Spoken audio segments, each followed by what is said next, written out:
Hello, hello. Welcome to my broadcast here from People City Mission, Lincoln, Nebraska, 68508. I'm broadcasting this today. Now, excuse me, I have bad teeth and bad speech. I handwritten this speech, and this is for my campaign. This is a very important speech. And please listen carefully and vote for me as Secretary of State, Nebraska.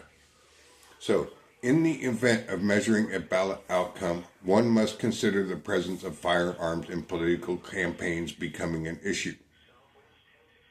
Some political candidates openly carry guns at rallies or public events, often as a symbolic gesture. Often as a symbolic gesture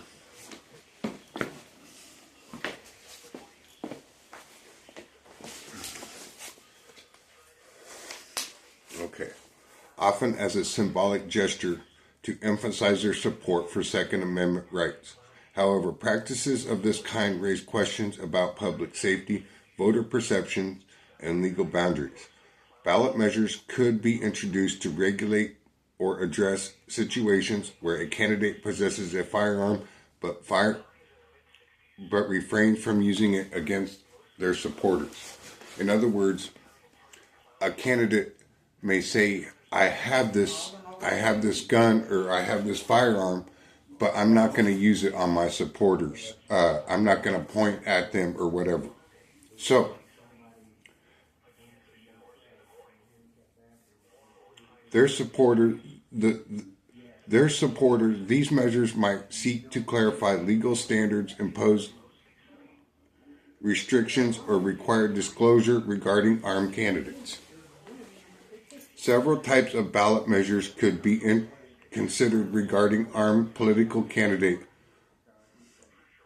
One possible ballot measure could require candidates to carry firearms to public events, organizations, law enforcement, and attend law enforcement. This speech is hard. I have someone outside here. Could require candidates to carry firearms to public events or organizations.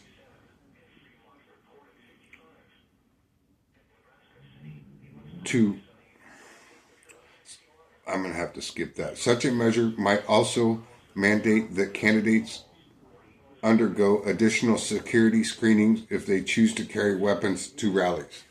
What this is saying is they want some kind of proof that this person has one or has a weapon or firearm, and have they been screened for mental capacity and stuff like this.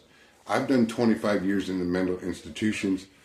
Screening someone for a firearm, I understand it. I understand it very well. So, another approach could be a ballot measure banning firearms at campaigns and events altogether, regardless of whether the candidate is the one carrying the gun. Supporters of such measure might argue that political gatherings should be safe.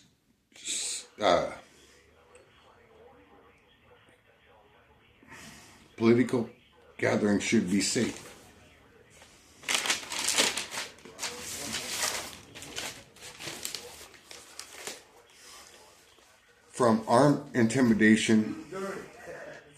from armed intimidation, while opponents could claim it infringes on rights of constitutionality.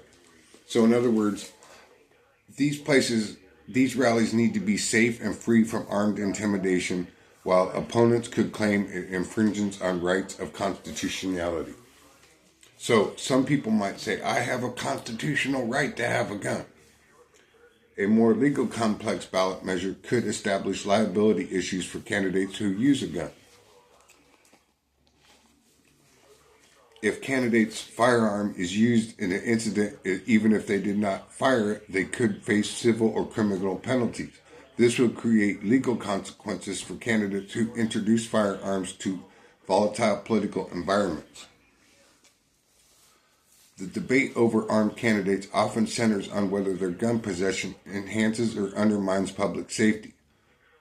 Supporters of armed candidates argue that responsible gun ownership is constitutional law, and that displaying firearms can signal strength and commitment to self-defense. Opponents, however, contend that the presence of guns at political rallies increases tensions and the risk of accidental or intentional violence. Ballot measures could serve as a way for voters to decide whether they want to discourage or regulate this practice. For example, a measure might require candidates to store firearms securely during events, or prohibiting weapons of this type could be perceived as threatening. Any ballot measure concerning armed candidates would need to navigate constitutional challenges, particularly under the Second Amendment and free speech protections. Courts have previously ruled on such cases where symbolic gun ownership intersects with public safety concerns, meaning that overly restrictive measures could be struck down. A carefully crafted ballot measure would need to balance individual rights with public welfare, possibly by focusing on the context of firearm possession rather than banning it outright.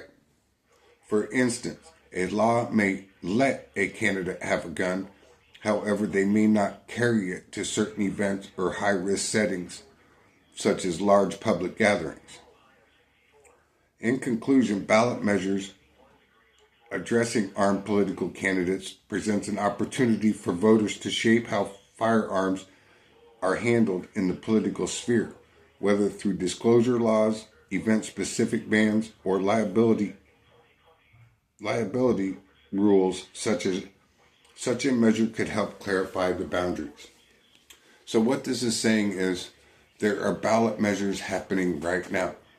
So people are in their house writing these things down and making decisions based on